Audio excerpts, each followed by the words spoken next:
Hi అండి, నేను మీ kit kitchen. అందరు ఎలా ఉన్నారు? బాగున్నారా? ఈరోజైతే స్పెషల్ చికెన్ అండి. మా విలేజ్లో దొరుకుతుంది పెద్ద బాయిలరు. చాలా టేస్ట్ ఉంటుంది, బాగుంటుందండి. మీ విలేజ్లో అయితే దీన్ని ఏమని పిలుస్తారో కామెంట్ చేయండి. కావలసిన పదార్థాలండి ఇవి. ఇప్పుడు స్టవ్ ఆన్ చేసుకొని ఒక దాకా పెట్టుకుందాం.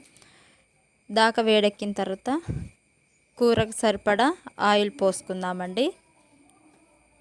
ఈ కర్రీ అయితే చాలా బాగా టేస్ట్ ఉంటుందండి. మీరు కూడా ఒకసారి ఈ సింపుల్ రెసిపీతో ట్రై చేయండి. ఇప్పుడు ఆయిల్ వేడెక్కిన తర్వాత మసాలాలు వేసుకున్నామండి.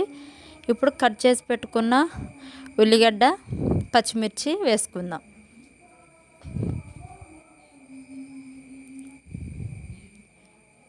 ఈ కర్రీ అయితే చాలా బాగుంటుందండి. తింటుంటే ఇంకా తినాలి అనిపిస్తుందండి ఈ పెద్ద బాయిలరు. ఇప్పుడు ఉల్లిగడ్డలు వేగిన తర్వాత నూరి పెట్టుకున్న అల్లం వెల్లుల్లి పేస్టుని వేసుకొని ఒకసారి కలుపుకుందాం.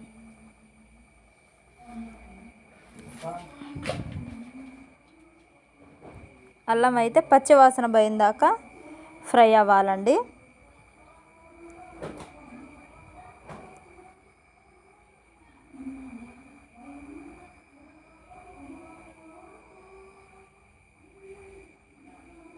పచ్చివాసన పోయిన తర్వాత కడిగి పెట్టుకున్న కొత్తిమీరను వేసుకొని ఒకసారి కలుపుకుందాం. మాకైతే చాలా చాలా ఇష్టం అండి ఈ చికెను. మేమైతే ఎన్నిసార్లు విలేజ్కి వచ్చినా ఈ పెద్ద బాయిలర్ తెప్పించుకొని ఫ్రై చేసుకొని తింటామండి. ఇప్పుడు తగినంత పసుపు వేసుకుందాం.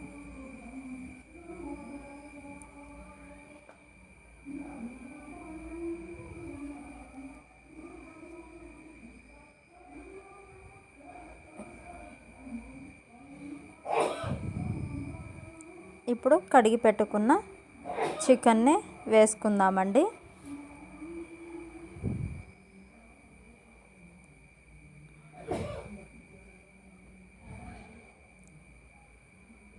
సేమ్ నాటుకోడి స్టైల్లో ఉంటుందండి ఈ పెద్ద బాయిలర్ అనేది.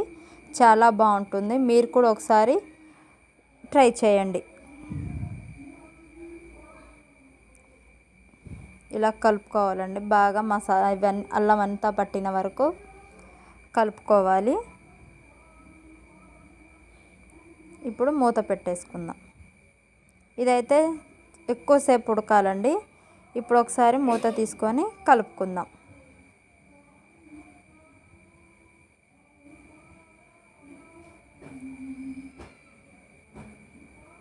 ఇలా అయితే బాగా కలుపుకోవాలండి. ఎంత ఎక్కువసేపు ఉడికితే అంత బాగుంటుందండి ఈ కర్రీ అనేది. ముక్క అనేది చాలా గట్టిగా ఉంటుంది, నాటుకోడి లాగే ఉంటుందండి. సేమ్ టేస్ట్ కూడా అలానే ఉంటుంది. మళ్ళీ ఒకసారి మూత తీసుకొని కలుపుకుందాం.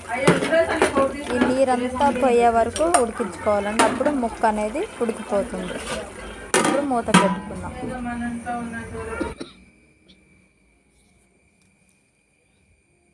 మళ్ళీ ఒకసారి కలుపుకుందామండి. ఇలా కలుపుతూనే ఉండాలండి.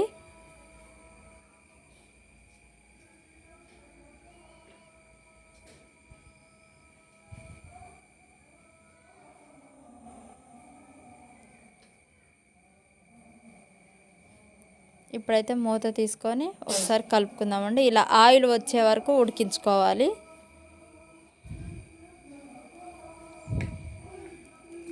ఇలా ఆయిల్ వచ్చేంత వరకు ఉడికిస్తే చాలా బాగుంటుందండి.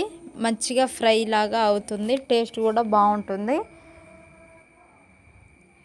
ఇలా అడుగంటుకొని ఉండాలండి. మంచిగా ఆయిల్ పైకి తేలాలి.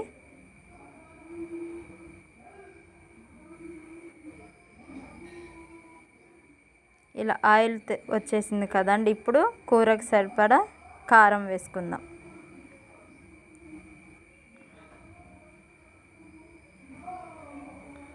తగినంత ఉప్పు వేసుకుందామండి. ఒకసారి కలుపుకుందాం.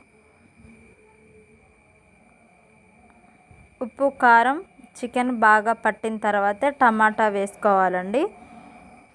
ఇలా బాగా ఫ్రై అవుతుంది. చాలా బాగుంటుంది. ఇలా అయితే ఒకసారి కలుపుకుందామండి.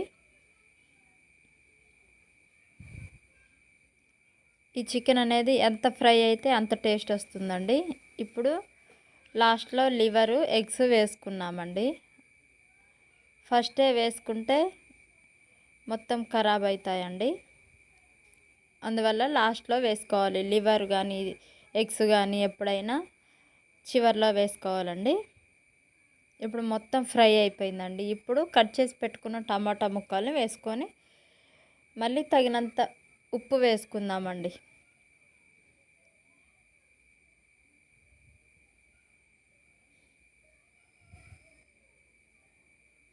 ఒకసారి కలుపుకుందామండి బాగా టమాటా కలిసే వరకు.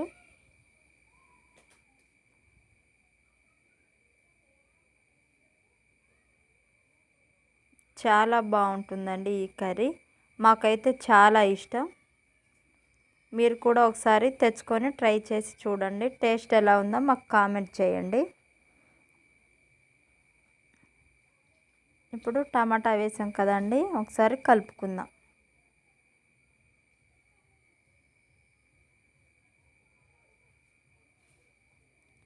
కొత్తగా మా ఛానల్ చూస్తున్న వారైతే ప్లీజ్ మా ఛానల్ని సబ్స్క్రైబ్ చేయండి, లైక్ చేయండి, కామెంట్ చేయండి, పక్కన ఉన్న బెల్ బటన్ని ప్రెస్ చేయండి.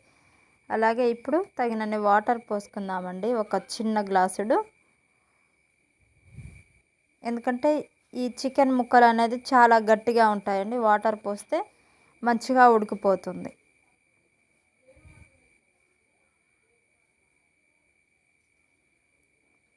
ఒకసారి అయితే కలుపుకుందామండి. వాటర్ అయితే కంపల్సరీగా పోసుకోవాలండి, గ్రేవీ కూడా చాలా బాగా వస్తుంది.